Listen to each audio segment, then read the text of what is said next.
Live everywhere. Daily Co's Radio on netrootsradio.com presents David Walton. Kagro in the Morning Show.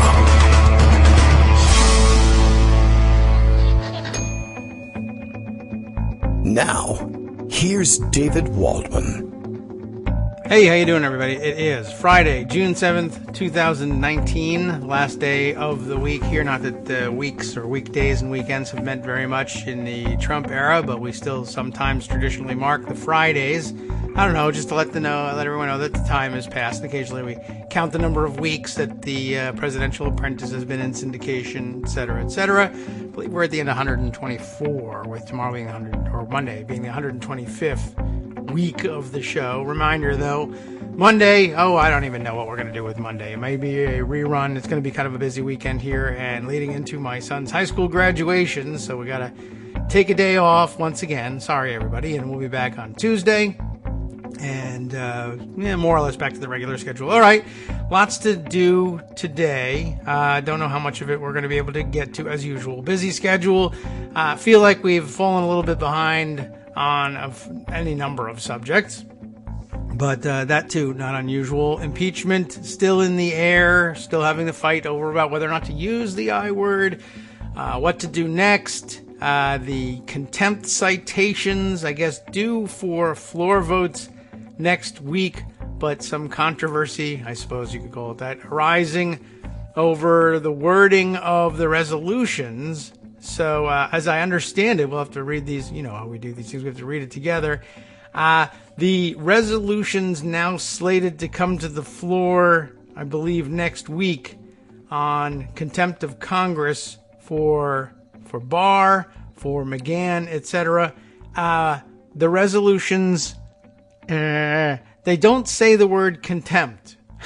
So I'm a little concerned about what exactly they are. Now, there's an explanation for what they're doing and why what they're doing might actually be I don't know. I mean, I guess you could make the argument that it's a more methodical approach to the whole situation. But I mean, I think we've been ODing on the methodical part here and a little anemic on the action situation. The New York Times post, New York Times story. I'm using blogger terminology for the newspapers, and why not? It's all interchangeable at this point.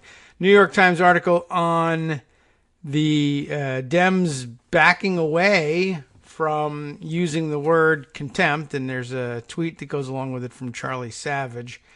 Let's dive right in and deal with that one. And then we'll see if we can't come up with a better strategy somewhere along the line. Lots of suggestions out there for what we ought to be doing. We'll review some of those things. And if we can get the tech right, we may be able to bring Ryan Grimm in the last segment of the show to discuss his new book, which, you know how I am with books. Have I read the book? I have not read the book. Have I read about the book? Seen people talking about the book? Yes, absolutely. So I don't know. Hopefully we'll get everything right, discuss it with him, and he gives you the pitch for why am I a bad person for not having read the book, and how can you avoid the same fate, and why you should, and what will you get out of the book when you read it. We might, I suppose there's no better source for that than the author. We'll give that a shot. Let me start off then this way with the so-called New York Times, which I guess I still subscribe to, and I don't know why, and I think I have to straighten that out. Although I still have those mixed feelings about whether or not I ought to be paying for their content if I'm so reliant on it. Anyway, House plans vote to fight Barr in court, but back off contempt. It's sort of an interesting, I don't know whether it's supposed to be a compromise move or what. Well, let's read and decide along the way. It's Nicholas Fandos putting this piece together. After weeks of pledging to hold Attorney General William P. Barr and the former White House counsel Donald F. McGahn II in contempt for defying subpoenas, House Democrats appear poised to pursue an alternative path to try to force them into sharing information. So I guess before we go too far, one, I think the headline and lead paragraph are designed to infuriate, and you could be forgiven if you were infuriated by it. But they do note at the end here, well, it's an alternative path to try to force them into sharing information. And, my initial reaction, your initial reaction probably, I don't want an alternative path. I want the contempt of Congress path. But keeping in mind that still no one is talking about using an inherent contempt process. You're still talking about statutory contempt of Congress, and we've outlined for you any number of times why that's just ineffectual here.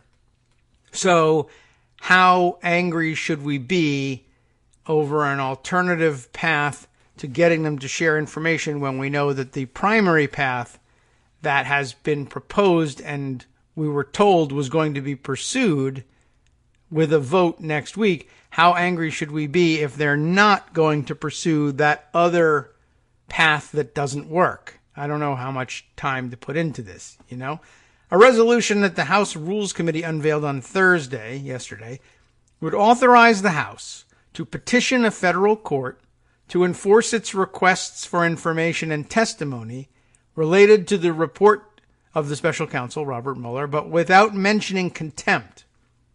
The committee is expected to consider the proposal on Monday, followed by a full House vote on Tuesday. So let's just take a quick look at that paragraph / sentence, 2 sentences, once again. So it's a resolution.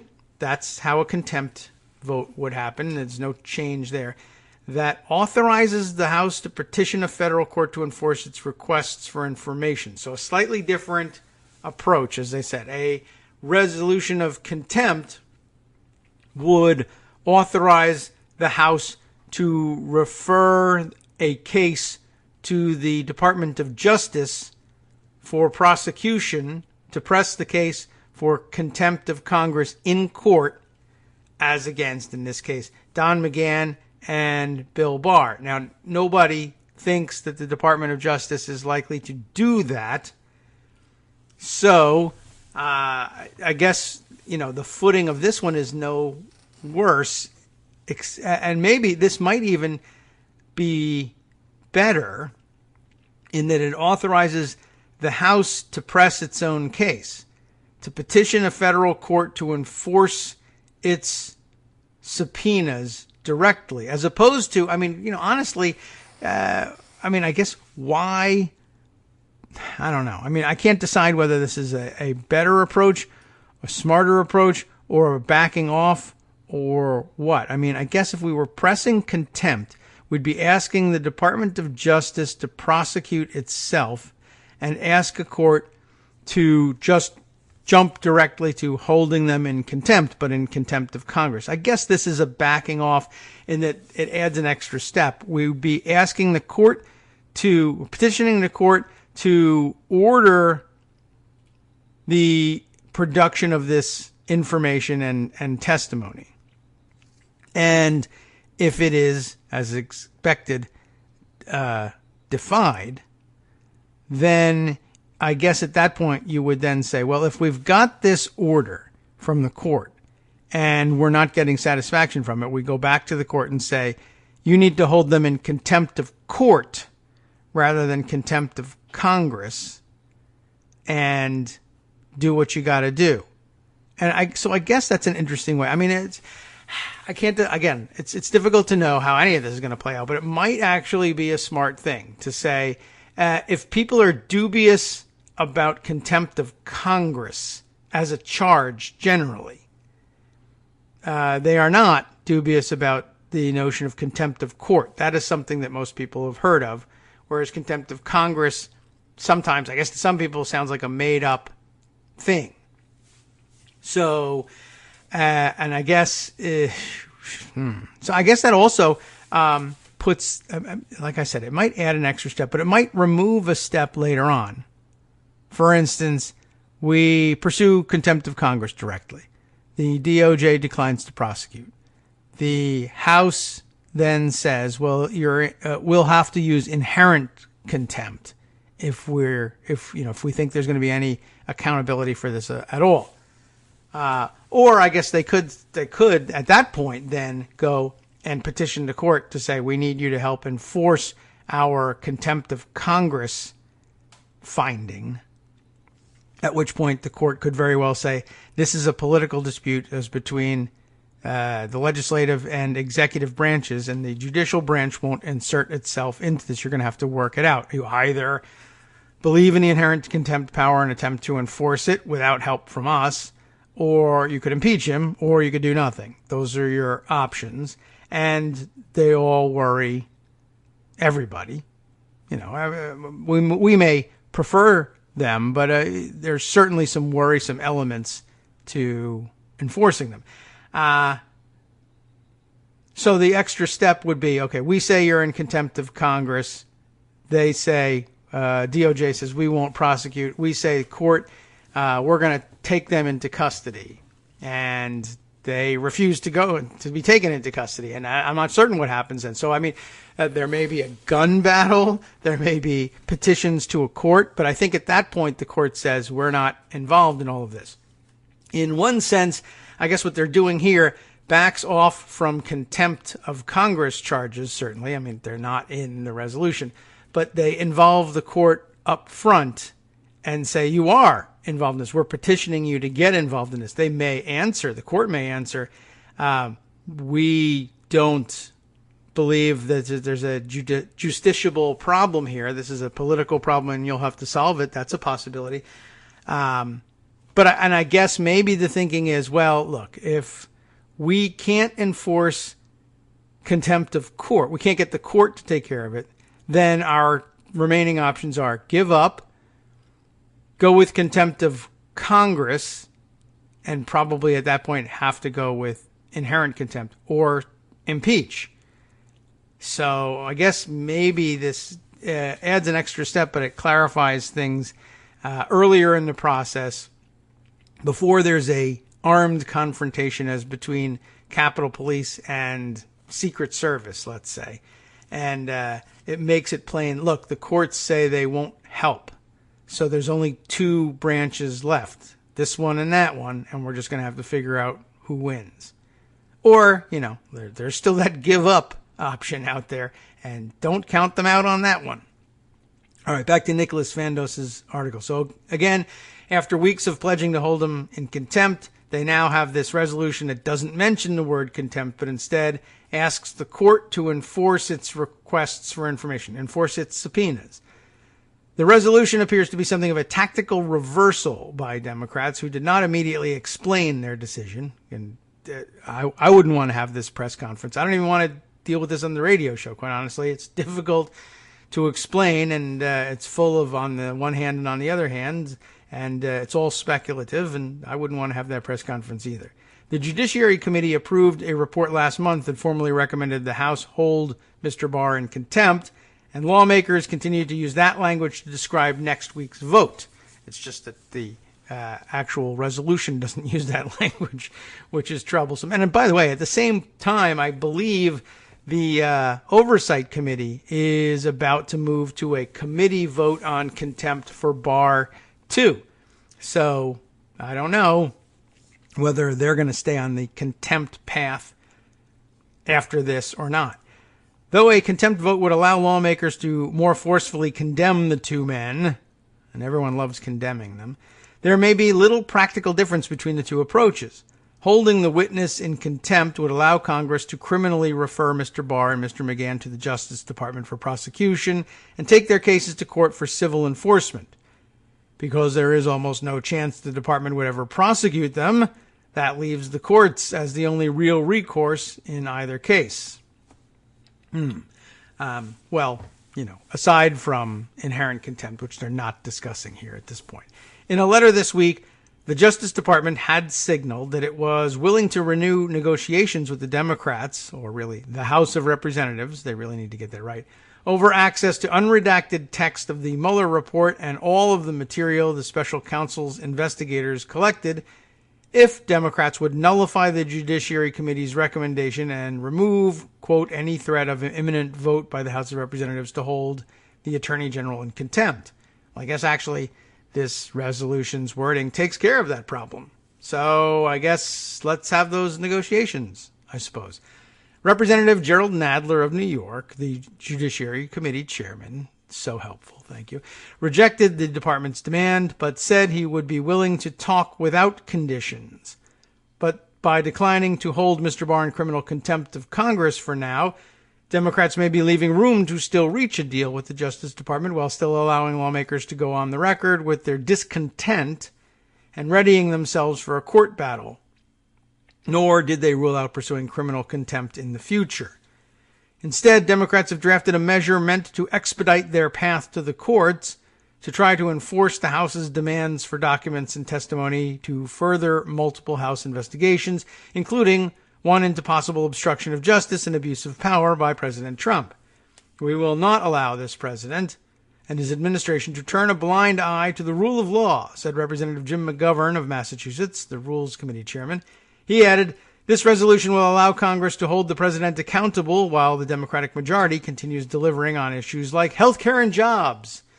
Of course, yeah. All right, I mean, that's the rhetoric, but of course we're not delivering much except bills that the Senate is ignoring. And I know we can run on that, but we've been there before. Okay, never mind. I won't critique that at the moment. Democratic leaders are trying to find a path to hold Mr. Trump accountable for the misdeeds detailed in the Mueller report while holding at bay the growing forces, they should be growling though, calling for the president's impeachment. I like growling better, actually. Still, the omission of language about contempt in the Rules Committee resolution may complicate that effort if liberal lawmakers see it as insufficiently punitive. The resolution nearing a vote amplifies existing rules to allow committees facing an uncooperative Trump administration to take cases straight to court for enforcement as long as they have the approval of House leaders. Doing so would eliminate the need to wait for floor time to vote on contempt measures, Democratic aides briefed on the plan said Thursday. I'm not certain that I get that. The resolution amplifies existing rules allowing committees to take court cases straight to court for enforcement. Okay, well, I mean, that would be helpful, I suppose, if that's what's going on. And the resolution clarifies that henceforth committee chairs seeking to enforce their subpoenas no longer have to bother with a vote of the full House seeking contempt because we're not looking for contempt. We're looking to ask the courts to make it a contempt of court case instead of a contempt of Congress case. I suppose that could be helpful.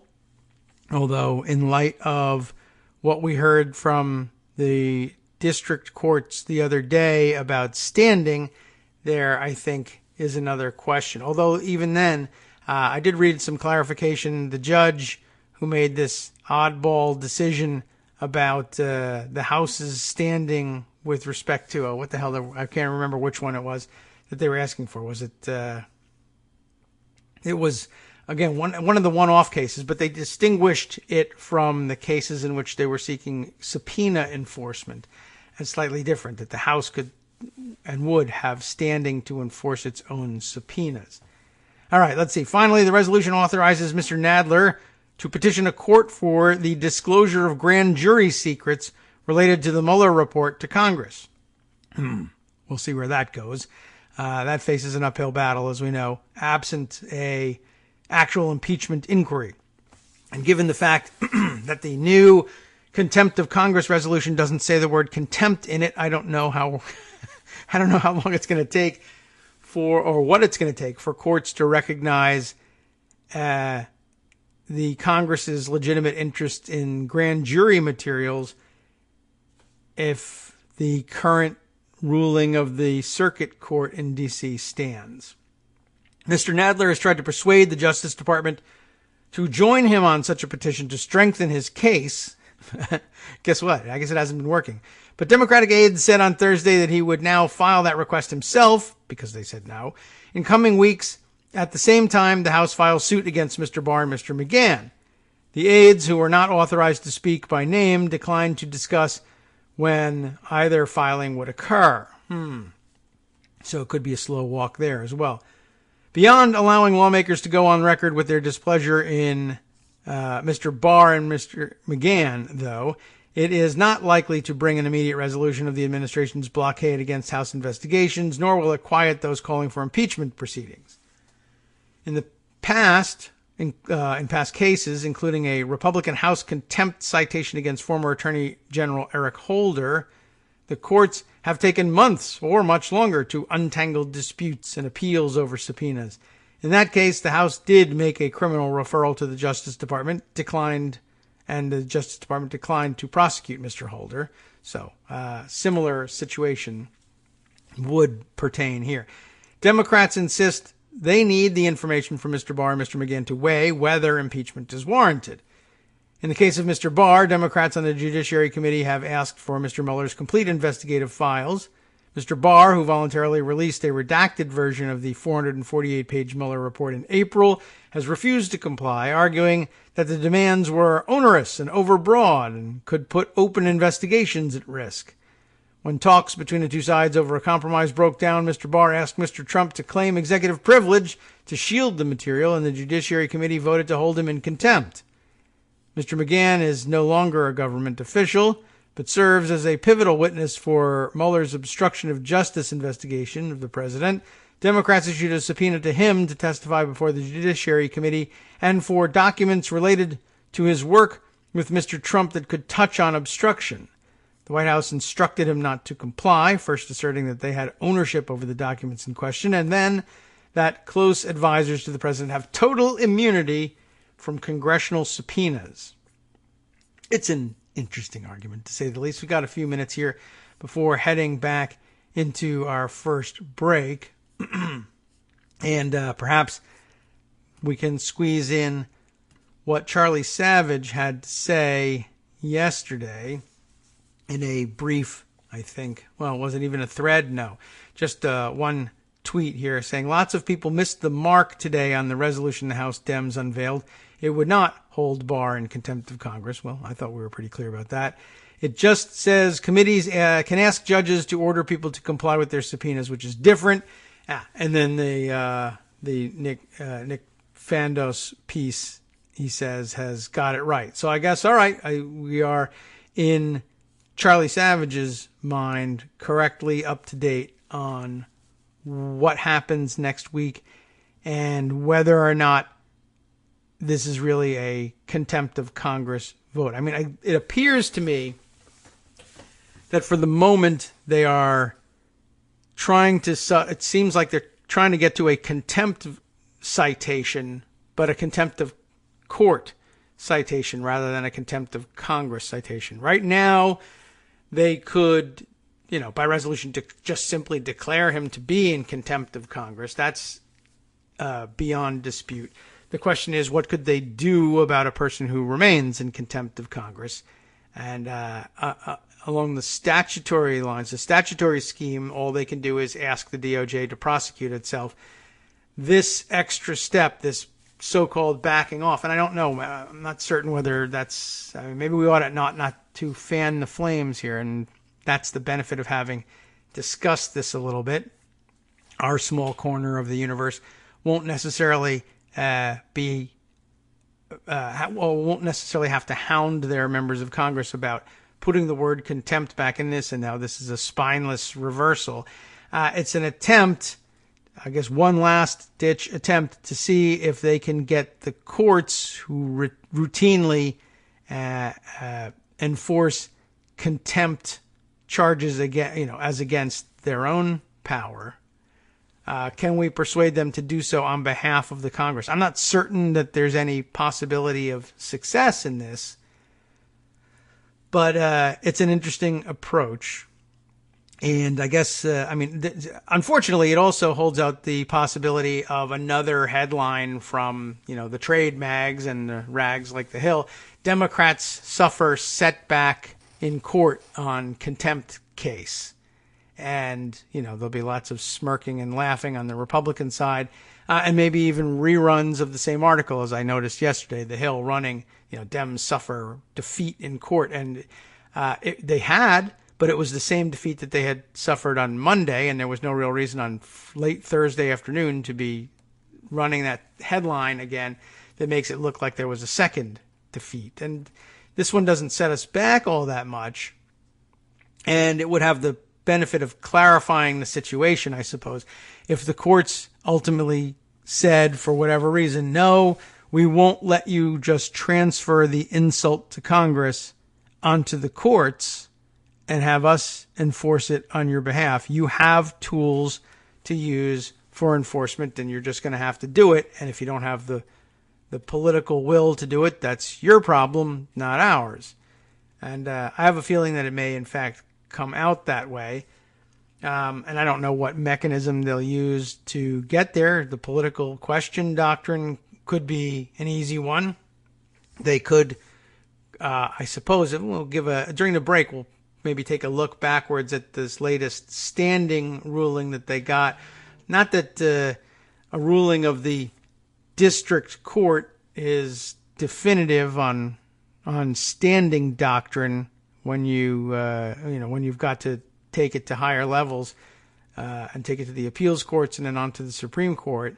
I don't know how persuasive they'll find a lowly district court judge on such things, but they will have to consider what was said here. But I guess if you take that to mean that Congress's standing powers, or powers under the doctrine of standing, as dumb as that can be, are diminished, well, then I guess, again, that's a clarifying moment. And we're either waiting to be told by the courts, no, you have the choice, either do nothing or impeach or arrest the people yourselves, or, if the courts say they want to take it on, I suppose maybe that's a good thing. But I guess this will just let us know what's next. Hi, everybody. It's me, David. Let's change things up from the old fundraising pitch for just a minute and talk instead about how you can be a part of our show. If you've got a smartphone or any other electronic recording device, why not sit down and record a segment for us? Read us an important article and give us your take. Read one of your own original essays, or even just give us your commentary on something you'd like to share that's important to you.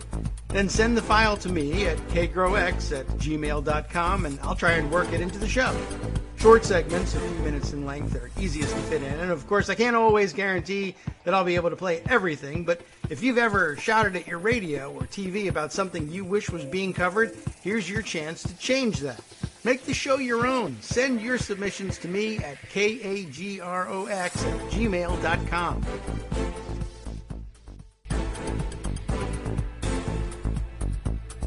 Welcome back now to the Kagro in the Morning Show here on Roots Radio. I have, let's add one more piece to the mix here. I actually will resort to reading from the Hill, because I think they do a good job summarizing, clarifying, giving us a little bit more detail about this situation. House Democrats, again, should be, well, actually, this is a point in contention now, and you'll see how.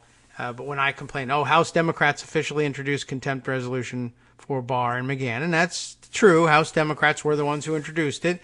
But yeah, I do wish the papers would start concentrating on the fact that this is supposed to be an official act of the Congress. Now, let's throw a wrinkle in that by reading this piece. Olivia Beavers and Morgan Chalfant are the writers here. I'm beginning to wonder whether these are real people or whether it's just one of those name generators. Your hack journalism name is the name of your first pet plus all the digits of your social security number and the tracking number or the routing number for your checking account. Please just type those into Twitter. House Democrats have officially introduced a resolution to hold Attorney General William Barr and Don McGahn in contempt of Congress. I'm going to try and skip with the various descriptions that they waste our time with, for failing to comply with congressional subpoenas. So contempt of Congress is once again alleged here, but the New York Times tells us that's not exactly what's going on here. The contempt resolution, if that is one, maybe we should take a look at the text, allows House Judiciary Committee Chairman Jerry Nadler to go to court to seek civil enforcement of the subpoena for Barr to turn over Special Counsel Robert Mueller's unredacted report and underlying evidence, as well as for McGahn to provide documents and public testimony. The resolution also gives any committee chair the rare power to go to federal court to seek civil enforcement of subpoenas, both current and future orders, so long as they are granted approval by the Bipartisan Legal Advisory Group, an entity with which I'm not thoroughly familiar, but I think we've seen them mentioned before, and I have a feeling that, if you're troubled by it being bipartisan, I think it's probably heavily weighted towards the majority, but I guess a small cadre of members who approve the employment of the House counsel for cases brought by some subset of less than the full House. There's an authorization problem here. Certainly the House counsel can act at the direction of the House. That would be, as approved by, if you win with a floor vote and a majority of the House agrees this suit should go forward, then it will go forward. There's not much question of that. I guess if the question is, can the House counsel go forward with lawsuits without the approval of the full House? I suppose House rules allow the House counsel to go ahead at the direction of the Bipartisan Legal Advisory Group instead, and as a matter of saving precious floor time.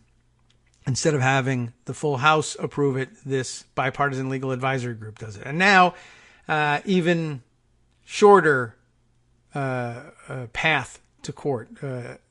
Rather than have the full House be the one to authorize it, if you have a committee chair convince the Bipartisan Legal Advisory Group, while the House can spend its time passing laws or passing bills that the Senate won't consider, so that we can have the messaging element of all this. Okay. So I think we get it. And we ought to look up and discuss at some point the Bipartisan Legal Advisory Group. The House Rules Committee is expected to mark up the resolution to hold Barr and McGahn in contempt on Monday, according to a Democratic congressional aide, and the full House is slated to vote on the resolution Tuesday.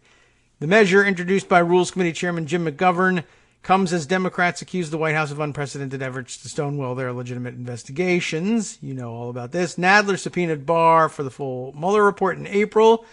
Justice Department has so far refused to turn over this full thing, but arguing that doing so would amount to Barr violating the law by releasing grand jury material. You know about that. Instead, Barr, he says, has offered for a select group of lawmakers, including Nadler, to view a less redacted version of the report, provided they keep its contents confidential. Democrats have rejected that arrangement as too limited. The fight reached a fever pitch last month. I felt the fever. Did you? As the Judiciary panel voted along party lines to hold Barr in contempt, and Trump asserted executive privilege.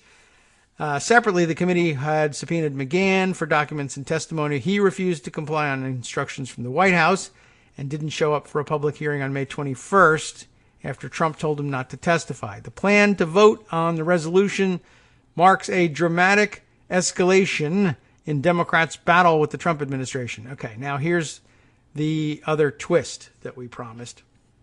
Representative Doug Collins, Republican of Georgia, the top Republican on the Judiciary Committee, voiced concern that such a measure will pull power away from the full House and concentrate it in the power of 5 top House leaders, 3 top Democrats and 2 top Republicans, to decide. I guess that would be the Bipartisan Legal Advisory Group. The resolution takes power away from the 435 members of the House by giving only 5 members a vote for whether a chairman can sue to enforce subpoenas. Collins said in a statement, in their zeal for Article 2 information, Speaker Pelosi and Chairman Nadler are skipping, we've lost our place here, skipping key steps on the road to that material. I fear House Democrats may be doing immeasurable harm to our Article 1 powers by taking weak cases to court. That's actually not a terrible objection. And Armando was just messaging me, questioning the idea of how is this a dramatic escalation? And it isn't. It is, as we said, it's a different path to try and, I guess, foist the responsibility of holding Barr and McGahn in contempt onto the courts. But there's also this separate issue that Collins raises, objecting to the idea that the House counsel can be employed at the direction of just 5, well, I guess including the chairman, 6 members of Congress, presumably 4 of whom would be Democrats and 2 of whom would be Republicans. But, yeah, I mean, it's, well, one, it's hard to count this as an escalation. And 2, Collins is not entirely wrong here. I mean, the House can make that decision, and it should be regarded as legitimate. But also he may have a point in the end where he says this is going to allow weak cases to be brought to court. And it might be. I mean, you draw the right/wrong judge, and a judge will say, I'm not interested in this petition from 6 members of the House. If the House itself wants to ratify either this contempt charge, contempt of Congress, or petition the court to pursue contempt of court eventually, assuming that they fail to comply with court orders that we might issue. Well, even at that stage, they can say, the bipartisan legal advisory group just doesn't have standing here. And it doesn't, I mean, that's who's standing in the shoes of the House, and turn them away. Of course, they may then go back and have a vote on the floor and authorize the same action on behalf of the full House with a House vote. Though one, that shouldn't be necessary. Quite honestly, that argument wouldn't be terribly persuasive, as I would say, the Constitution reserves to the House the right to set its own rules. And if they adopt a rule that says this is the way we employ the House counsel, I don't think the courts are on very firm ground in saying, no, it isn't, and it can't be. However, they could do that. And at this point, the House would probably just believe it rather than appeal it. Or maybe that's what they want. Maybe they want to, spend a year appealing whether or not the bipartisan legal advisory group is legitimate, so that they never get to the question of contempt, so that they never get to the question of impeachment. There could be that. But, this could end up taking a year anyway. If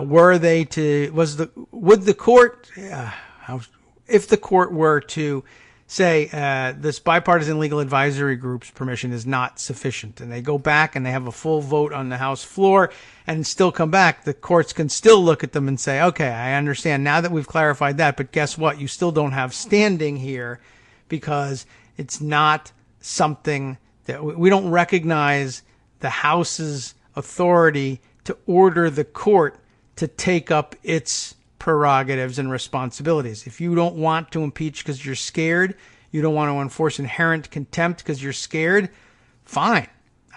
That doesn't bother us. You're scared. Put it on the record. Terrific. You're scared. Now, what does that have to do with us? And, they'll be stuck holding the bag on that one. And they may know that. We don't know. They've been through this before. They should know it, but they could be pretending not to. All right. So let's, I guess we can finish up this article. There's not too much left here. Democratic aides described the resolution as a powerful expression to the courts about the White House refusing to comply with their reasonable requests and an effort to enforce subpoenas across the board. It is also a move that reaffirms the current rules rather than changing them. That might be true, but I'm sure Armando and most of you would probably take exception with the idea that this was a powerful expression of any sort.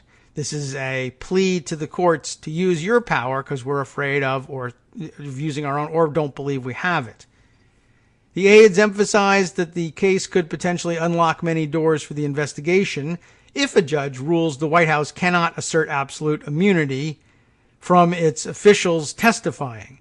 If the judge makes a ruling that McGahn must testify, the aides said, it could unblock the testimony of other officials that the White House has sought to stop from testifying.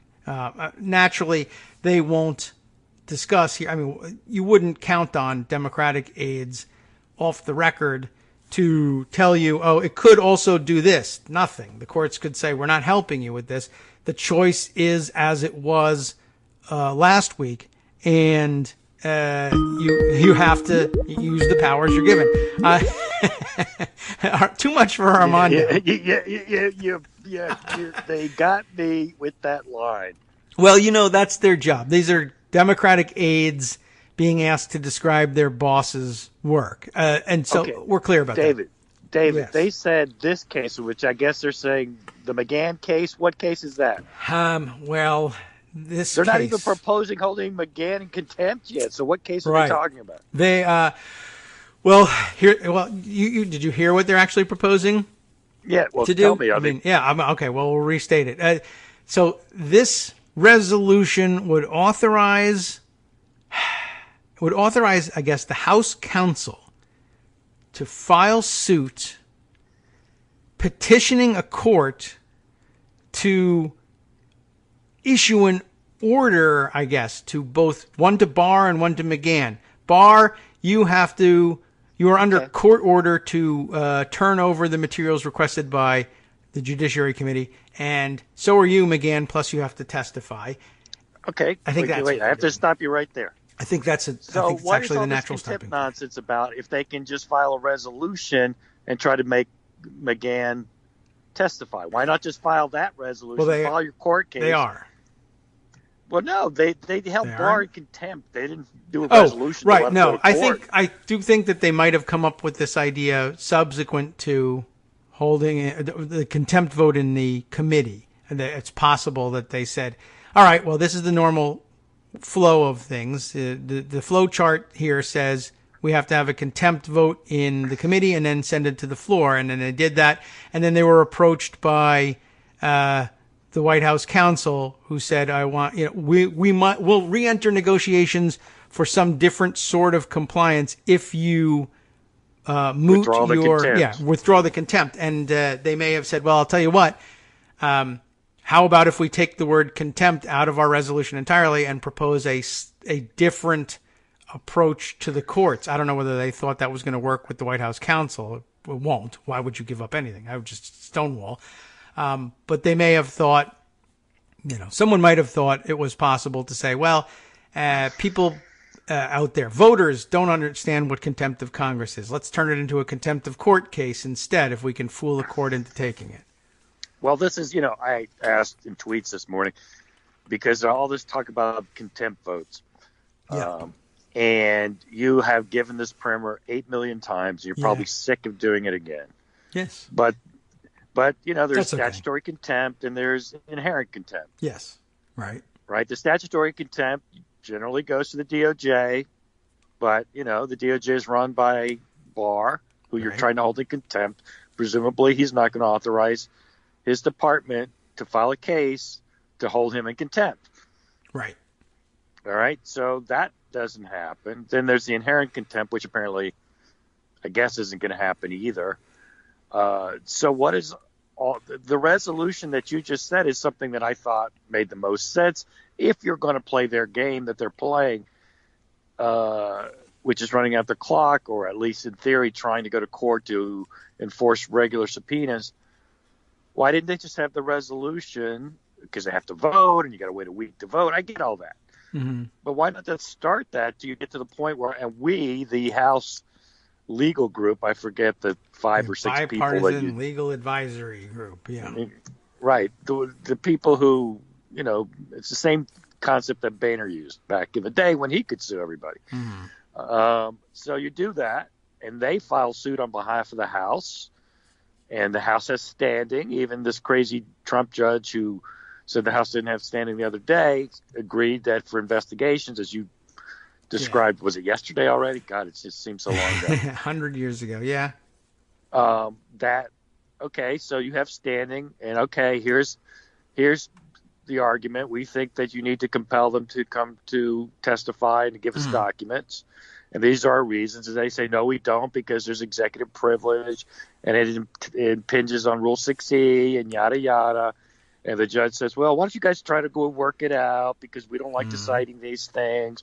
And about 2 months later, they can't work it out, and he decides. And who knows what he decides. Maybe he says executive privilege worked. Maybe he doesn't. Maybe he says Rule 6C, it does or doesn't impinge, or we excluded Rule 6C material. Whatever a judge decides. Yes. They haven't even done that process. This is the whole problem I even have arguing this regular process versus impeachment inquiry process, because at the end of the day, that's really the choice. And the reason why, and you've heard my arguments, I've argued for impeachment inquiry, not impeachment, but the impeachment inquiry, is because it's my view that the case law supports the view that an impeachment inquiry pierces executive privilege. And I know the D.C. Circuit says it overcomes Rule 6C. So what are we, what are these games? And then you go back to that quote you said, this is the case that's going to prove everything, right?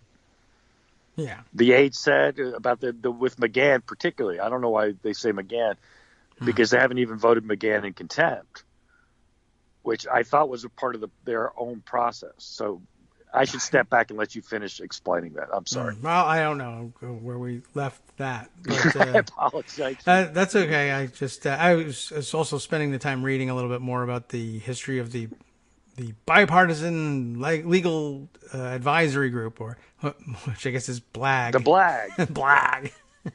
No, but that's stupid blaggers.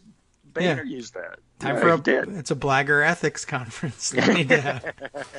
So he did, and apparently the history extends back a little further than that, back to 1993. It's not the founders or anything. It just it's not new.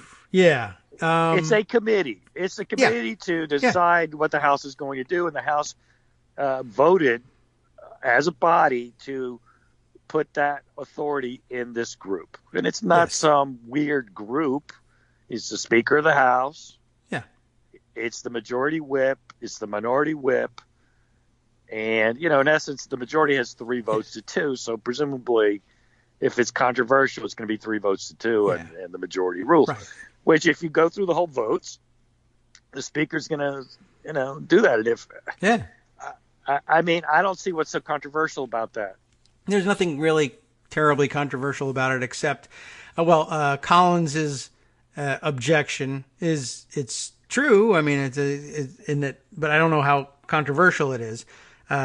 Instead of having the full body vote on referring contempt charges, this 5-member committee will do it. But I mean, it's authorized by the rules. So what are you going to do? You could change the rules, but I didn't see Republicans offering to do so when they had the opportunity. And 2, I mean, the what are we going to say? The composition of the BLAG is such that, what the outcome of that is going to be. And similarly, how many Republicans there are in the House and how many Democrats. So, exactly. It's going to come out the same way. I think it's pretty obvious, and I don't know what took them so long to do this. I'm sorry. I just get the impression they're just slow walking everything. They're waiting till June to roll this out. It's been 60 days since the Mueller report was made public. Yeah. 60 days. It hasn't been 10 days. It hasn't been 2 weeks. And I don't know. In essence, we are where we were basically that day in terms of the House's process. Yeah, I mean, on the other hand, we were barreling towards contempt of Congress, but the problem is that part of us anyway, we all knew that wasn't going to result in anything either. So whatever. I mean, I guess this is just this is the methodical way of working through it and finding the House frustrated I don't understand and the method, David. Explain the method to me, because I issue a subpoena. Yeah. I'm not Congress, but when I represent a party in a case in federal court, I have subpoena power, believe it or not. Yeah, sure. I am imbued with subpoena power. I serve a third party with a subpoena. And if they want to challenge it, they have to go to court. If they don't, I go to court and they have to pay my fees because they didn't go to court. But in essence, somebody's got to go to court. If I want to enforce my subpoena, I go to court. And I don't wait 60 days to do that. I do it as soon as I'm permitted under the rules, which is basically the day after they defy my subpoena. I'm not the Congress. I'm just some guy who has a law license and is empowered by the court to issue a subpoena. Yes, it is kind of backwards. I don't understand what Congress is doing. I mean, the explanation that is very often offered is, well, they're giving, we want to give them a certain period of time to try to negotiate a solution, to which for you, we're beyond negotiating solutions. That's why we're in court.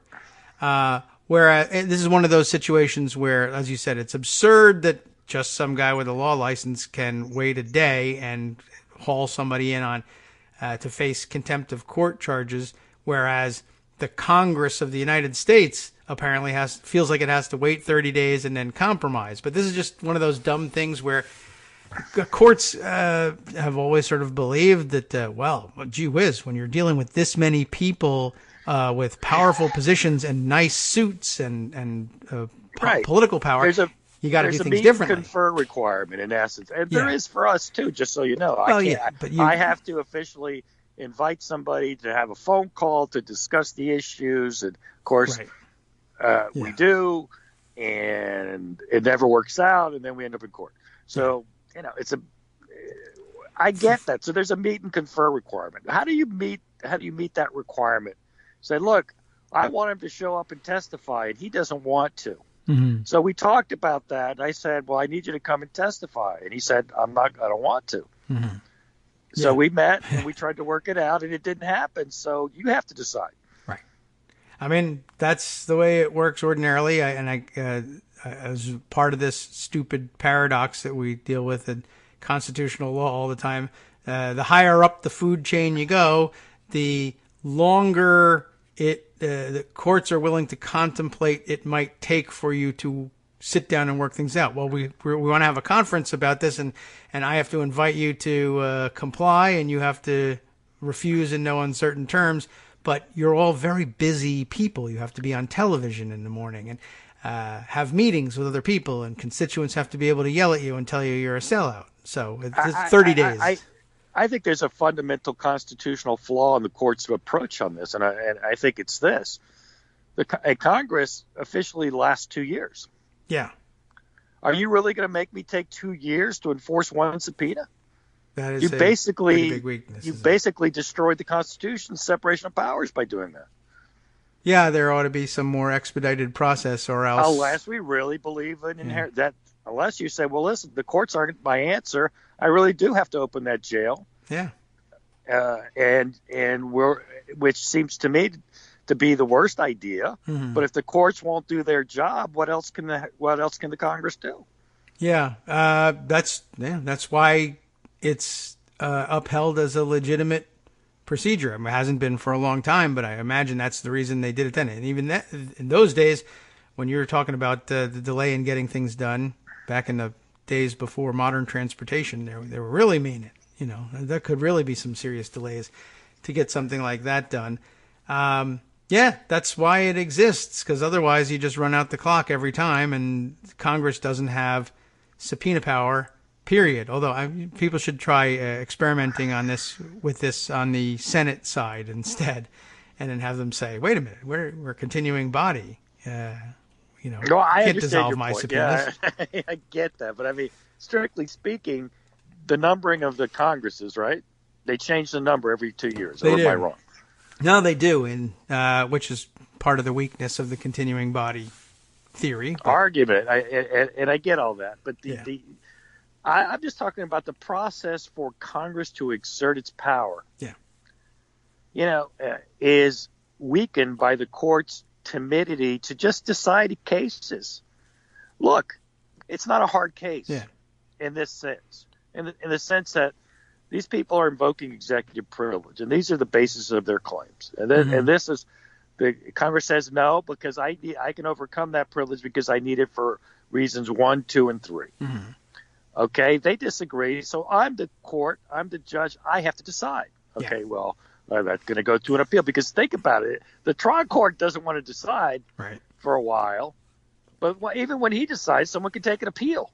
Yeah, of course. And then depending on how slowly you want to rehear it en banc and then Supreme Court. The reality is the whole wait and see approach of the court undermines the constitutional structure. Yes. And that may be by design, as I was saying earlier. The courts may just be saying, "Look, I was being polite. You're mad at me for running out your clock. You want to do it quick and dirty. This is your problem, not mine. Political question. If you don't have the guts to impeach or use inherent contempt, I'm sorry. I can't help you. Just tell me that." Yeah, I mean, I think that they should. They probably should say, I was trying to soften the blow for you, but actually they should say that. I'm trying to soften the blow for you, but you don't seem to be hearing me. This is the third time you're back with this. I told Conyers this in the mid-2000s, and you're all scratching your heads. What do we do? You were in Congress. You witnessed it. Here's what happens. You use the power you have, or you don't. You don't come to me and say, I don't like the power I have makes me uncomfortable. Can I use yours? No, you can't. Okay. You know what? You make a hell of an argument. So let's put the court, I would press a court to make that determination and say, I'm not deciding this. This is your problem. Yeah. Well, I think that's what this might end up being. This case that they're going to come to, can we use contempt of court instead of contempt of Congress? Are you a court? No, you are. We are when we sit on it as an impeachment body. Yeah, well, that's true. But that would be the Senate. Damn bastards. No. A grand jury has... Grand jury. I suppose you could do that. Oh, well, why not make that claim? All right. We'll be right back. I would. Welcome back now to the Kagro in the Morning Show here on Netroots Radio. The conversation continued. There may be something to this that we discussed during the break. If Congress can sit as a court of sorts, certainly in an impeachment setting, we're constantly told, the Schoolhouse Rock version of things reminds us, well, the Senate sits as a trial court for the impeachment of anybody's impeachment in any impeachment proceeding. And they do occasionally remind us that, well, the House, in this case, in voting out impeachment articles, that process is like sitting as a grand jury. And Armando makes the very good point that, all right, well, if courts are ruling that an impeachment inquiry is at least quasi-judicial enough to do something like overcome Rule 6E for grand jury information, then it's done. We're now analogizing Congress to the judicial system, and the House is a grand jury, and they can hold people in contempt of a grand jury. So why not? Why not? And then we open our jail, and again that jailing or punishment or the $25,000 a day fine in an impeachment inquiry is very defensible as a quasi-judicial proceeding, because and there's no pardoning that because it's what's called coercive. Yes, that is, you hold the key. You hold the key to the jail. If you testify or if you turn over the documents, you can get yourself out of jail. Yeah. Well, yeah, and it may be in the mind of someone like Jerry Nadler, that may be part of his, if we're to believe that he wants to get somewhere substantive on this, he may be thinking we need basically to cut off all other avenues and demonstrate to impeachment skeptics or worriers that there's really no other alternative. Either we give up and this position is not worth anything, and you don't have to worry about whether or not your constituents will reelect you if you vote to impeach, because who cares about being here because you can't do anything. Exactly. Or, you enforce your own, do it yourself. This is good old-fashioned American do-it-yourselfism. I'm rolling up my sleeves and enforcing my own subpoenas. But first, I have to show you that I can't make anybody else do it. All right, let's suppose that's all right, but there's an expedited way that could have been done. Yes, It's all I'm saying. And all the stuff that you just read about in that article, why didn't they do that in May or April? Or 2007. Or 2007. Right. I mean, obviously, before Trump, even George Bush sort of nodded to things, and he would negotiate, okay, I'll testify a little bit about this, and we'll testify a little bit about that. And they sort of avoided the controversy, right? I forget who they all were, Harriet Miers, et cetera. Yep. You got to remind me the Gorsuch case, what that would. 1980s EPA Superfund oversight. Right, and they upheld the contempt citation, as I recall. Wasn't that not the upshot? Although, and then they ended up, again, this has come to a head about 5 times, and it always ends in some sort of negotiated compromise, which is, and it's very hard to envision what the compromise will be going into it each individual time. But I think the courts as an institution are sitting there saying, every time it happens and they think there's going to be an impasse, and you're talking about a constitutional crisis and the Capitol Police versus the Secret Service, guns drawn, and every time they manage to find a way out of it, and the court's probably nodding and saying, see, I told you, it looked like a constitutional crisis, but it isn't one.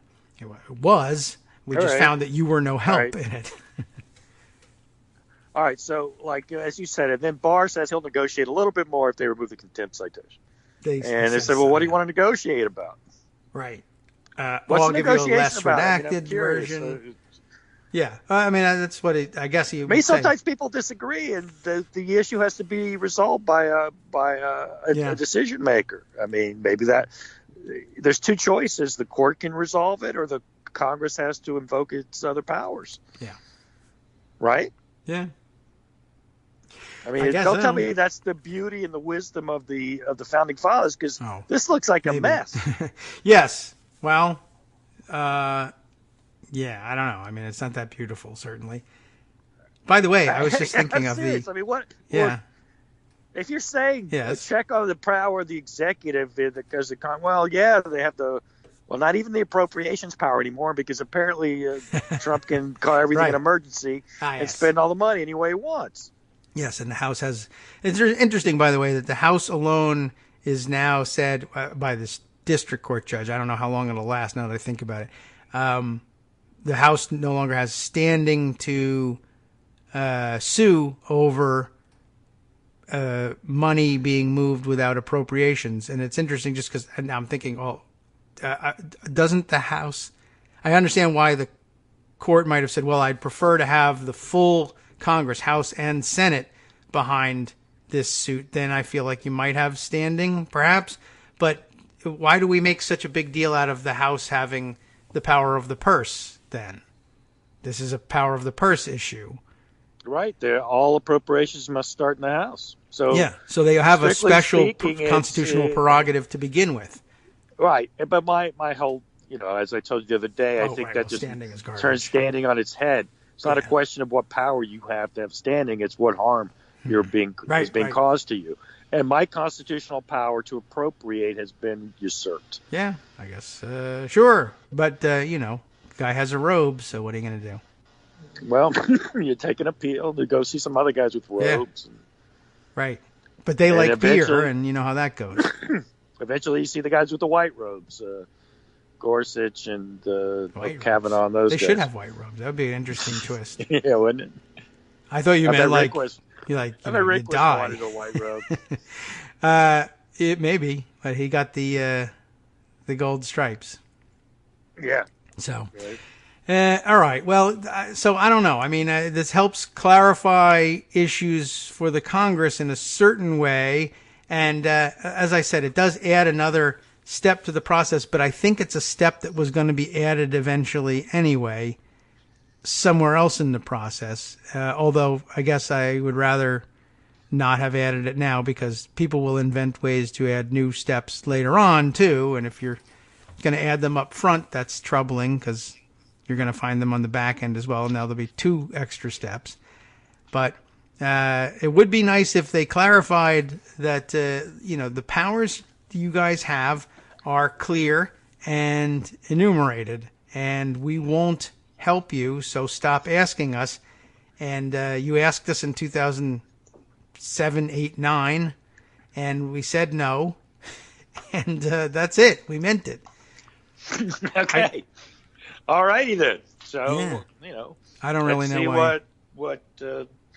What Nancy comes up with next. Yes. I meant to say about. I will say one other thing about Nancy Pelosi. Just another example of not. I mean, I don't know if she meant this one to do the same thing, or maybe this was just a genuine mistake. Lots of people make the mistake. I, for a while, made the mistake, right? Because you read it somewhere that the Capitol had a jail cell for just this purpose. And as it turns out, that is not the case. They don't have. They would find a space to put you. The Capitol Police have detention facilities. It's just not a jail cell, an ancient jail cell in the basement of the Capitol that's fallen into disuse. But I would just want to point out that I think Nancy Pelosi, maybe in the article that I was reading you from 2012, where she was it 2012? Going on about, we have this inherent contempt power. We have a jail cell here in the Capitol. All right. Yeah, she had said that she was right. So that's wrong. And all I mean is, it's not her fault necessarily that it is wrong. I'm using it as an example here. Is sometimes even the Speaker of the House doesn't know what the hell she's talking about when it comes to congressional process. So if she tells you things like, if we open an impeachment inquiry, all other committee inquiries besides judiciary have to shut down. And I don't want to. Do you want to be the one to tell Elijah Cummings that he doesn't matter anymore? And people say, oh, my gosh, you must be right because Speaker of the House. Well, is there a jail cell in the basement or not? No? Then she doesn't know everything.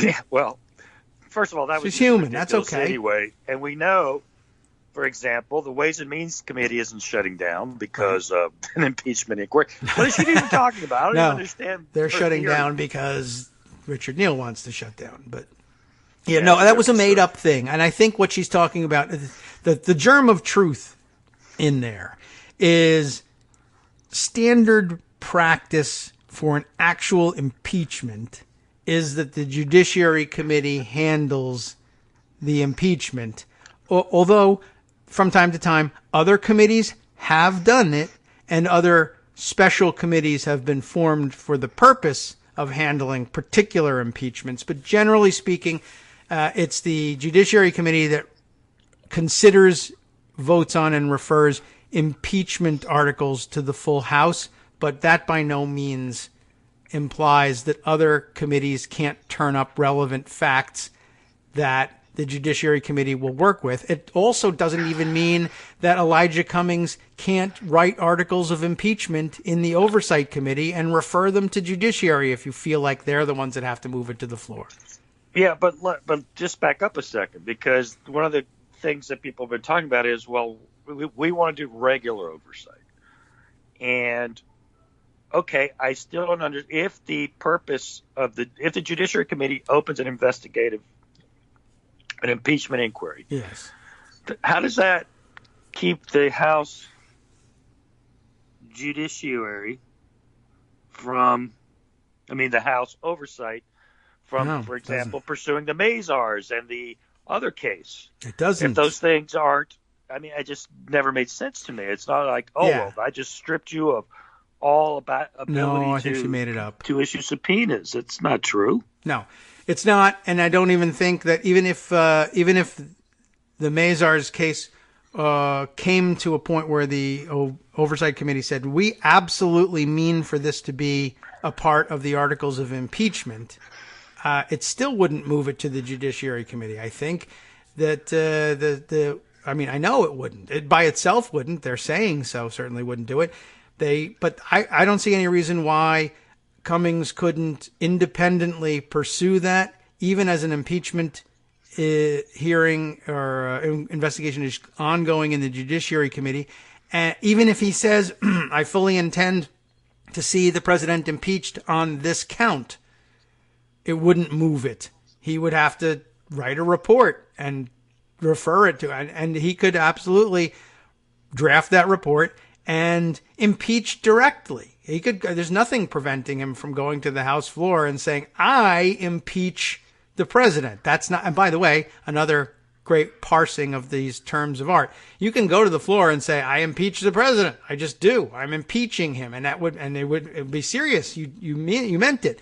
Once again, that doesn't mean removing him from office, but it doesn't even mean starting investigations. I mean, this is another thing. Like everybody says, well, if you use the I word, certain things happen. Dennis Kucinich used the I word. They had a whole big debate about impeaching Dick Cheney on the floor for an hour, and they said, yeah, well, we refer your resolution to the Rules Committee. And that was the end of it. Nothing happened. No one was removed from office. No committees had to shut down. That's an impeachment. It's not articles of impeachment being adopted by the full House. It's impeachment articles being proposed by a member, like any other resolution. It happens all the time. People just don't realize it because mostly it happens to judges. And when it happens to presidents or bigger figures than judges, but the House isn't ready to deal with it, they politely nod for an hour and then send the thing to the Rules Committee and move on. Yeah. There you go. So nothing shuts down. Yeah, I honestly, it is. By the way, I get people think she has some grand strategy, and maybe the grand strategy is to make foolish statements that shows how opposed she is to impeachment until the groundswell is such that she says, "Okay, fine, I'll do it." Yeah, maybe.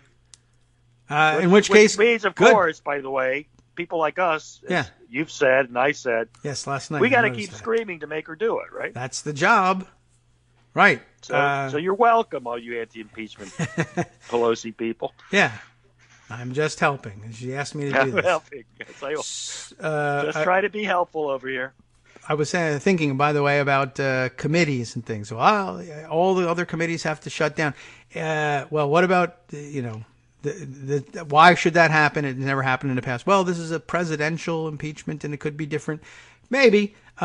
Andrew Johnson apparently was impeached on articles of impeachment reported out of the House Committee on Reconstruction. Actually, a joint committee on Reconstruction.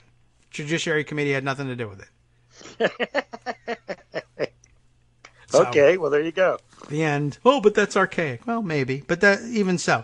With Nixon, they proposed a select, special select committee to sit and do these things. I don't think they ever went through with it, and they just said, Judiciary will report out these things. Nonetheless, we'll move it faster. We don't need a select committee. But they initially contemplated just having a different committee. And the rules and the precedents discuss this pretty clearly. Yes, Judiciary is contemplated as handling mostly because most impeachments are judicial impeachments, and who else is going to handle that? But I think they think that because it's now we all think of it as quasi-judicial proceedings, the Judiciary Committee should handle them. I don't really know why that matters, except for is the word that impressive? Judiciary Committee? So, okay. I guess. I don't know why the committee has to handle it, but of course the Judiciary Committee voted out articles of impeachment on Nixon. Yeah. And the Judiciary Committee voted out articles of impeachment on Bill Clinton. Yeah. So therefore, except for the Reconstruction Committee that in 1868, of the three presidential votes on articles of impeachment, of course, the House only voted out twice. Nixon never was formally impeached by the whole House. They all came. Two of them came out of the Judiciary Committee. If they want to give it to just don't give it to Richard Neal. Is all I ask. Nothing will ever happen. Yeah, that's another issue. People were getting mad about. Although I think maybe the explanation, I don't know if I gave it yesterday, makes some sense. Why he's not opting. Well, it doesn't explain why he hasn't gone to court yet, but it does explain the brief kerfuffle over, well, New York has authorized you to request his state returns. And I suppose if he's trying to cling to the legitimate legislative purpose of oversight of the IRS and how it handles presidential tax returns and standard auditing, then getting state returns from the State Board of Taxation doesn't help in any way? I don't oversee the State Board of Taxation. The argument I would make if I was well, there's actually no argument, but suppose you wanted to make a more traditional argument. You could say, look, they basically got all the information from my tax returns through New York. They don't need my federal tax returns now. But, the House doesn't have to prove that they need it. They can just prove that they want it. I mean, shall. Yeah. Shall means shall. Yeah. Right. They shouldn't have to have what Neal. I guess Neal really doesn't want it.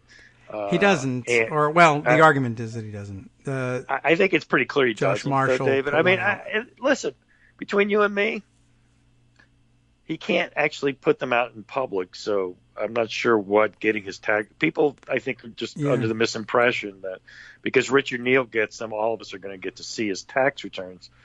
And that's simply, at least, that's true. That's not, a good point. Not formally isn't true. Now people say, they could just read them out on the floor, speech and debate clause. And I said, okay, I guess you can make that argument. I don't think Bill Barr's going to like it. I think he's going to indict you, and you're going to have a lot of legal fees defending against a criminal. But maybe Blagg will pay them. Right. I mean, so I think that you've got better information, frankly, probably from Mazars and Deutsche Bank. Yeah, we've always worried that the taxes wouldn't tell us a great deal because I'm sure he was spending a lot of his time saying, "Don't put that in the taxes, hide it, put it in, put it in this." We know that they cheated on their corporation taxes or the other their one, whole lives. Right. I mean, that's why his sister had to resign from the court. Yeah. So I don't know. Yeah, we're not going to get that. It's not going to be public. But Josh Marshall wrote up something that probably holds true, just sort of analyzing Richard Neal as a member of Congress. And Ways and Means has always been kind of one of those chummy bipartisan places, and it's a lot of back scratching and log rolling, and he doesn't want to upset the Republican members of the committee. On the other hand, to me, I was just thinking, well, it's a tough job. I guess if you don't want it, then don't take it. I always thought of Ways and Means as log rolling in our time. Everybody, I get this for my district, you get that for your district, et cetera, et cetera. Mm-hmm. Yeah, so I don't know. So he doesn't want to do it very badly, and I don't know. And what if he is reaching the conclusion? I can't share it with anybody, and, Trump didn't. He may be very dumb. Who knows? On the one, I guess my first instinct was always to say, I assume he knew that he wanted his accountants to put down information to obfuscate. That's why I have so many LLCs and various corporations to hide who's giving me what money and launder it that way, make it difficult for the average auditor to figure out what's going on. On the other hand, we learned from Michael Cohen that he was too dumb to do anything but form a single LLC and use it for multiple criminal enterprises, and that cracked open a whole new angle on the case. So maybe he's terrible and his taxes are very revealing, and he's got a whole line item for bribes. I doubt it, but he could. But of course, as you mentioned, so suppose Richard Neal reads it. Oh my God, look at this. He declared $10 million in bribes. Wish I could say something, but I can't. Well, you could use the speech and debate clause. That's the whole point to me. No, but I'm afraid of that. Look, Richard Neal's not going to be the point of the spear on investigation. So let's I guess that's true. He's just not, and that's fine. I don't want him to be the point of the spear. And you know what? He could take his time on those tax returns because I don't need to see those. In fact, if he gets them in June or July and he actually gets them leaked, that'd be much better because then we're in the middle of the campaign and it actually will have some resonance. But you got to find a way to leak them. I don't know how you do that. I don't know. Maybe unwise, but So maybe we just want the tax returns to own the Trumps. Yeah, whatever. My point is, I'm not in a hurry with Richard Neal. I just think it's funny. Okay. No, regular order is going to save the day. And, regular order is not going to save the day if you actually want to investigate them. If you don't think an investigation matters and you just blah, blah, blahing it, and you want to say infrastructure and whatever the other buzzwords are going to be that are going to be really important to winning in 2020, fine. I mean, look, I think Nancy Pelosi knows what she's doing. I honestly do. I don't think she is saying things because she's stupid. I don't think she's saying things because she doesn't know. I think she knows that impeachment doesn't close down other investigations. Yeah. I think she knows it doesn't impact whether you can charge Trump criminally when he's out of office. By the way, that's also a pipe dream for two reasons. Yes. I assume that no one's. It's gonna. What's gonna happen? Yeah. If we win, well, I already said it. That's the past. Yeah. Let's not go back. Let's look forward, not backwards. That's going to happen. Yeah. Don't you want Are you saying you want me to not bring the Green New Deal to the floor? Exactly, that kind of thing. So that's really all nonsense anyway. And I'll give her one more. Let's see. What do we have time to talk about till the next break? 5 minutes? Yeah. Or 4 minutes? Yes. And the next segment, I'm supposed to hear from Ryan Grimm. If he all right. So I am going to back out of here after 10:30, right? Yeah. All right. Okay. Tell Ryan hi. He doesn't like. Well, yeah, we'll see whether he gets out of his meeting in time. Okay. Yeah. Don't mention my name to him. It'll be a negative. He was not here. I'm not here. But okay. So. What is my why? So let's reverse it. What am I trying to accomplish? I'm actually trying to find out and get the America to know what Donald Trump did.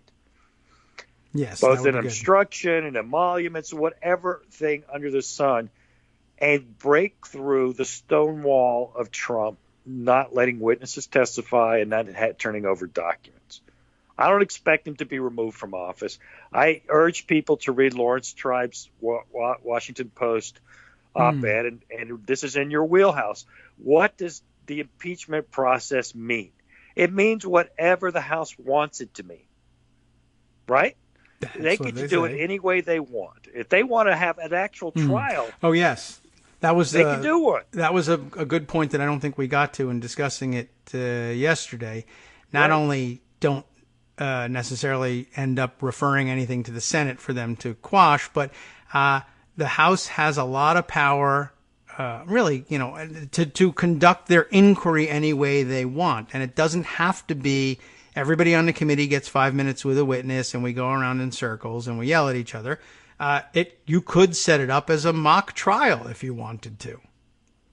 And have it in committee on the floor. I don't think they would ever do it on the floor, but you could just set it up that way and just say, no, we're not having every member question witnesses for 5 minutes. Or we can say we are, but then we're going to have a deliberation and there's going to be, you're going to be let into the jury room while we decide. Right. And or you can say, here's how we're doing it. We're going to have hearings and you can designate your minority counsel to ask questions of witnesses or not. Mm-hmm. Yeah. In other words, it we're could not look going to exactly break like it up the 5 Senate. minutes, 5 minutes, 5 minutes. We're going to take here's 6 hours for this side and here's 6 hours for that side today, or whatever you want to do on that particular. You can make day. it look just like a trial. Here's what we're doing. This is our lawyer, our prosecutor. His name is whichever super duper lawyer name you want to put in as the prosecutor, Andrew Weissman, if you like. And we're naming Andrew Weissman to be the prosecuting attorney. Okay. Okay. So you guys, you can have Mark Meadows and Matt Gaetz and everybody else take 5 minutes. We're going to have Andrew Weissman do the prosecution, and you guys can share the defense amongst Mark Meadows and Matt Gaetz and Jim Jordan. Sure. Good luck. Yeah. I put my money on Andrew Weissman putting on a more coherent case. I would think so. Yeah, so, I mean, that was a great point that we didn't really get to discuss in it. Everyone was sort of hung up on the idea of having hearings that might lead to articles of impeachment, but just never voting on them and referring them to the Senate. But the second part of it was, how do you get to those articles? And the answer is you could set up just like a court and have a televised trial of Donald Trump. It doesn't lead anything to by itself, but it's like having a public debate on just him. They could have done it. Right. Still can. All right. All right, that's great. Take good care. luck with the interview. Don't say hi on my part. Okay, no problem. Bye-bye. Hi, it's me, David Waldman, your host for Kagro in the Morning, with a brand new interruption to say thanks to all of you who support the show.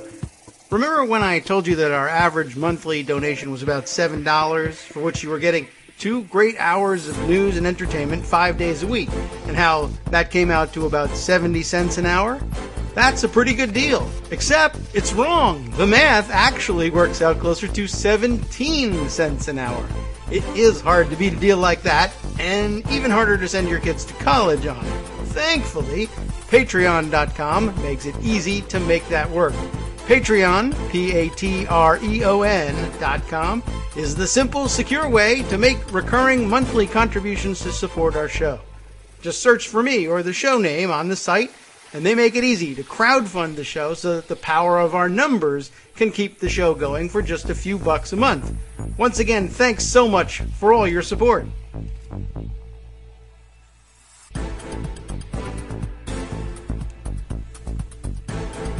Welcome back now to the Kagro in the Morning Show here on Netroots Radio. And, okay, so we've got the door open here for Ryan Grimm, although it is a little unclear what his morning schedule is actually like. I know he's got a tight one, and he's got an editorial meeting that he told me about that would take him into the 10 o'clock hour. So we reserved the last block for him. And if we can't get it done today, we can get it done another day. I did let him know we try to keep things loose here. And so we're open to the – it's not a one strike and you're out situation necessarily. And, you know, it wouldn't be the worst thing in the world if I got a chance to actually, you know, say, read the book or something like that. It's a difficult thing for me to do. It's a long queue. I got to get through the Mueller report first. Of course, next Tuesday, when we're back on the air with our first live show of the week, we'll be bringing, I might as well use this as a programming note.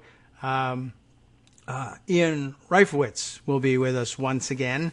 And this time, the book that we previewed last time is now out and sitting on my desk as I frantically flip through it to try and find relevant points to discuss with him. But, you know, he's always able to, most authors, I think, are able to guide you through the high points of their book. And it doesn't necessarily matter whether you've read it. That was the whole point of writing it down, you see.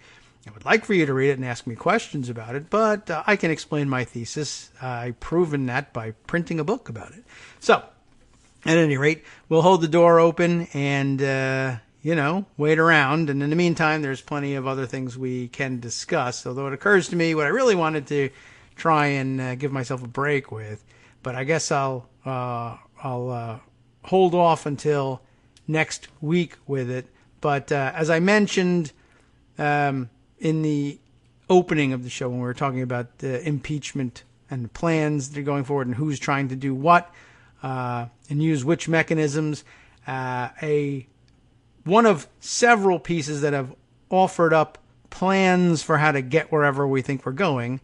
They've been all over the place, and of course one of the ones that I had in the wings waiting to share with you was one that our friend Paula Ryder also apparently wanted to share with us and did share with us and has recorded her reading of the piece, A Plan to Win the Impeachment Fight, from Dan Pfeiffer, printed over at Crooked Media back on the 30th. And I've held this thing, and each day I keep thinking I'll get to it and then get caught up in my own situation and reading you what I think is breaking news or important elements to include. And I always find myself at the end of the show saying, damn, I just meant I needed, but you need 7.5 minutes to do it. You know what? It also occurs to me as breaks are approaching, and I say, how do I deal with that? All right.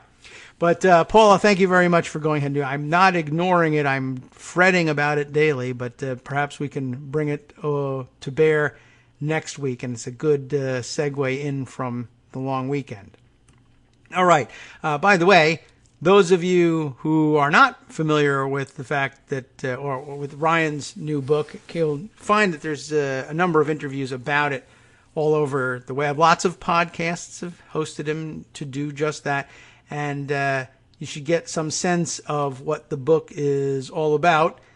We've Got People is the main title of the piece, and there's an extended subtitle, and it's a long one, and it might take the rest of the half hour to get through it. We've got people From Jesse Jackson to Alexandria Ocasio-Cortez, the end of big money and the rise of a movement. So it's even an ambitious subtitle there. The end of big money. It's something we like to threaten from time to time. Are we there? Are we there yet? Probably not. How do things look in the future? A lot better in terms of funding, being able to essentially crowdfund popular campaigns. I mean, we've seen that obviously as an alternative model to the big hit, big money, cozy fundraiser model, but it's still not there entirely in terms of competing head to head, because how do you compete against people who can get money in their $1 million blocks? Okay, a little hand wave here from Ryan. That means I guess that we are set to go. And let's see. First of all, we have to accept the invitation to chat with him. And okay, we'll put it this way. We'll send things. I'll let him know you can call in, and we'll just begin now. Go ahead and call in. I have to type this out because he's probably not listening to the show. All right. We'll be on the air with him in just a moment. Okay. Yes, this is where we could really use our production assistant, but that's me. So thank you to those of you who have chimed in the past with production notes along the way, like everybody who chimed in about wild geese and Ireland yesterday. I actually really appreciated that. Really appreciated learning. Is there? I vaguely recall that there's the title of a movie, and I think it's a war film, so that would make some sense about that. Is that what the actual topic is? Does anybody know offhand, or am I just making that up? Well, you can let me know, and we'll have a discussion about that a different day. Okay, here we go. See, the magical tones are here, and everything appears to be working. Ryan, good morning. How you doing? Good morning to you. How you doing? Okay. I'm glad you were willing to bear with us on the technology aspect here. And it's a piece of cake so far. All right, okay. All right, so we're done here. Everything's resolved, and we're in perfectly good shape here. All right. I have been seeing an awful lot of your discussion. That's the way book promotion goes, of course. If all it over goes well, yeah. Yeah. So lots of people discussing it on Twitter, a lot of other podcasts and print interviews about the piece here, about the book. And I have to admit, I'm way behind on all my reading. I still have to get through the Mueller report, for one thing. But this is, like I said, you're in the middle of this big push for the book. So a very hot topic. It seems to be working well, and a lot of people chatting about it. You want to start off by giving us a brief synopsis of your theory, your thesis in the book? Yeah. The book is kind of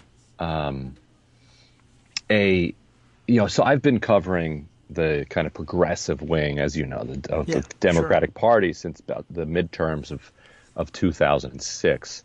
And I had always thought that there could be a good book to write in there, but there had never been a protagonist that could carry the story. In other words, the left just kept losing so much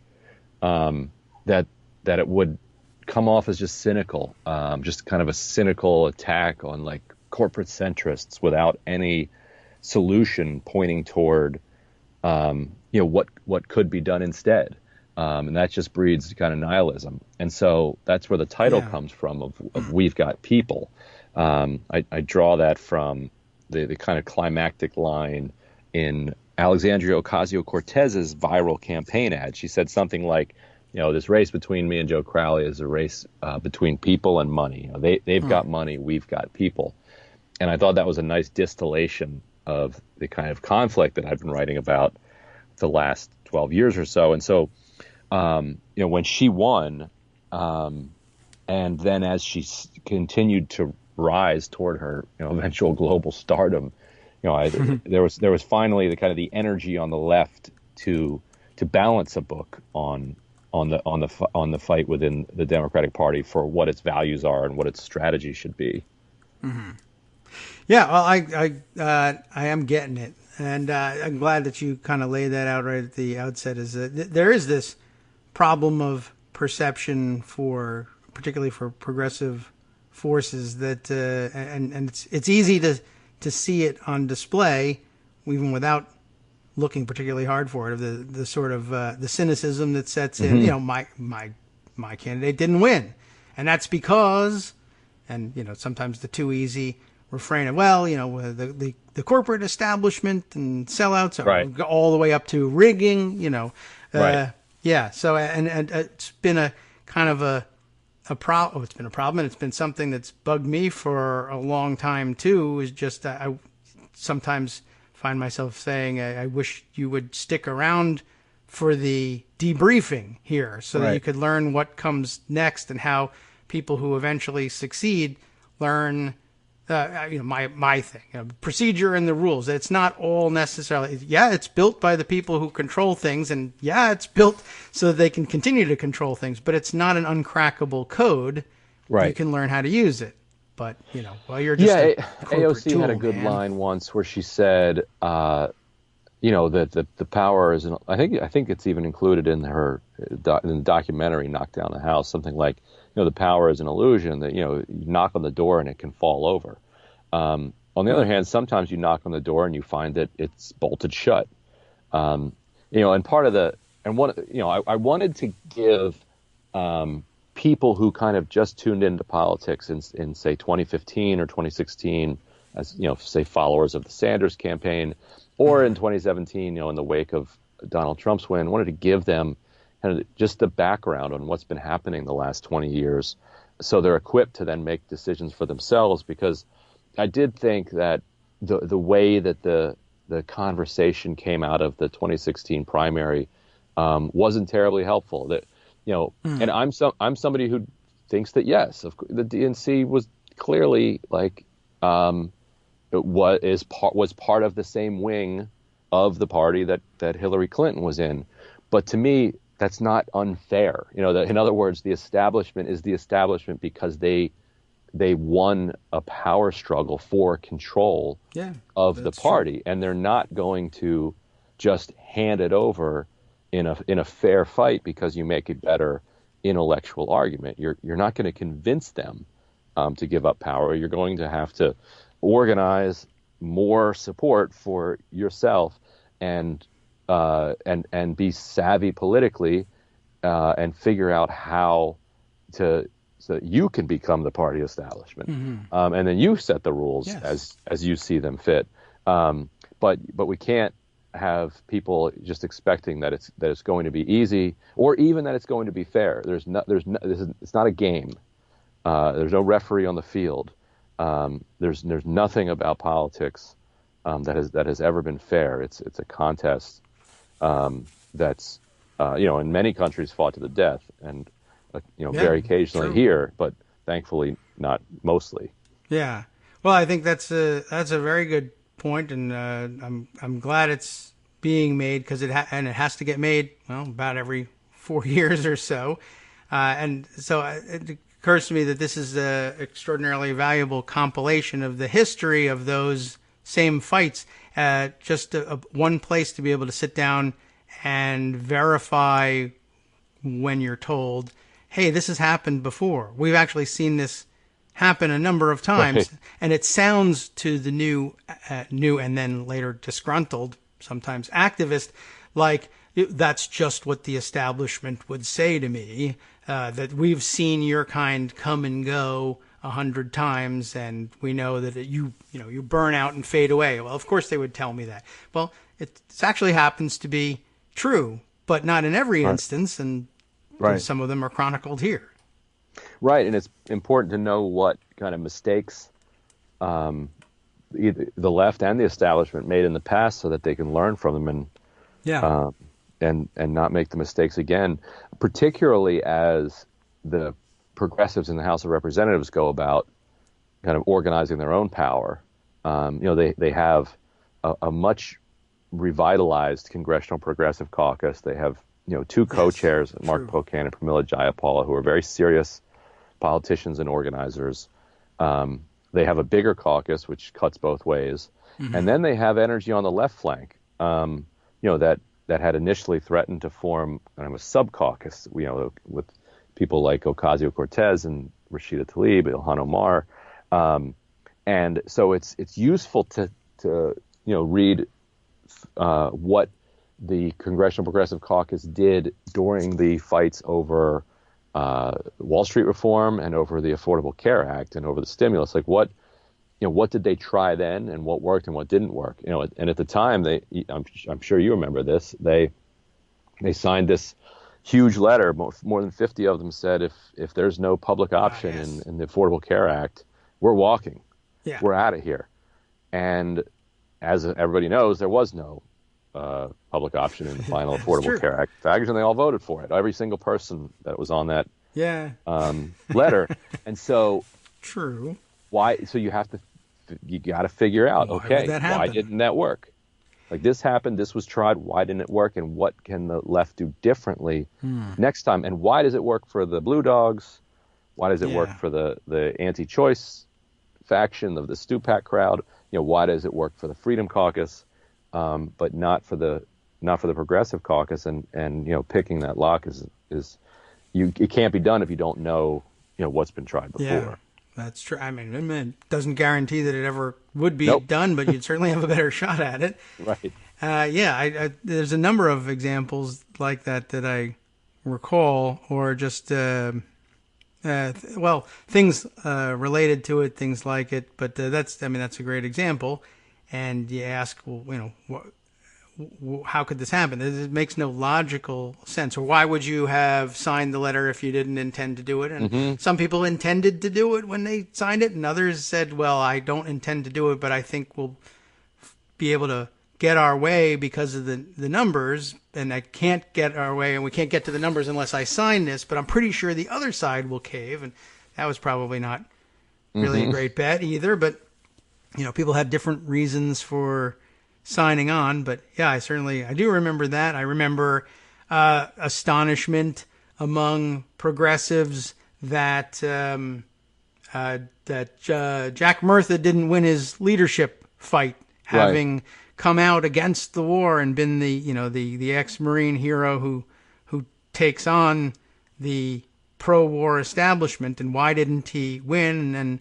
And if you dug down into to the extent where to which we could get accurate reporting on who voted for whom inside the caucus voting, a lot of the most progressive members of the Progressive Party didn't vote for Jack Murtha, and it came down to, the rest of the leadership has been there for me with, big money to help me win re-election.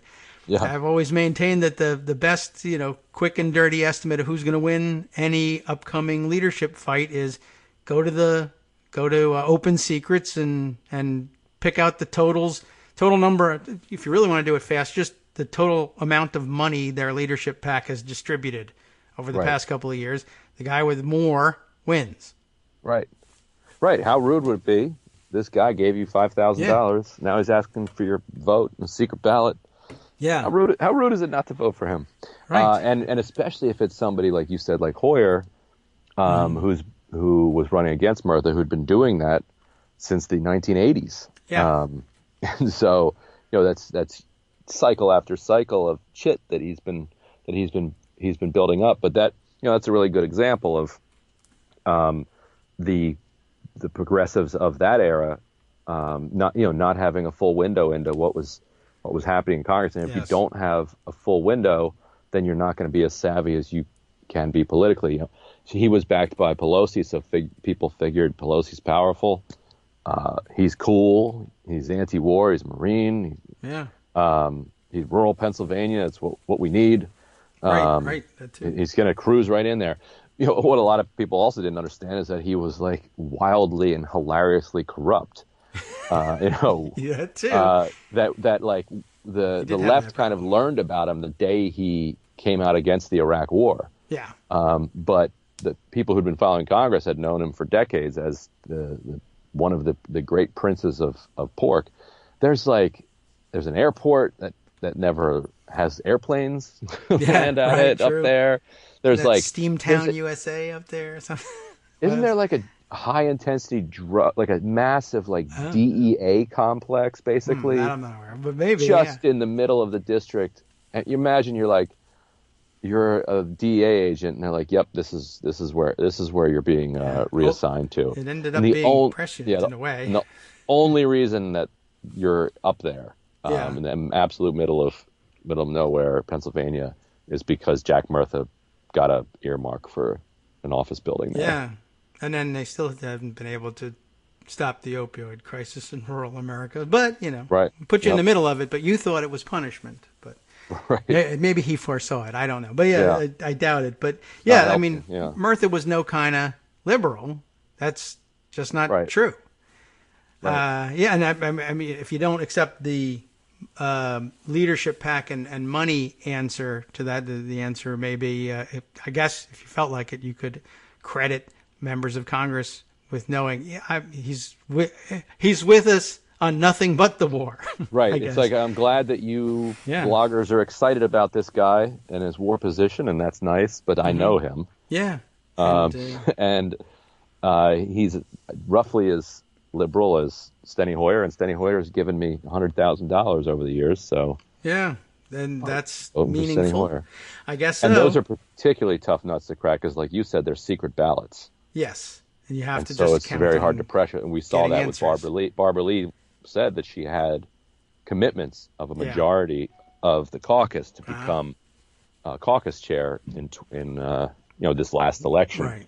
Yeah. And as we know, she is not caucus chair. No, it's it's difficult to know. It's difficult to be able to report on. You just have to be able to ask people, how'd you vote? And they have to be willing to tell you and tell the truth. Right.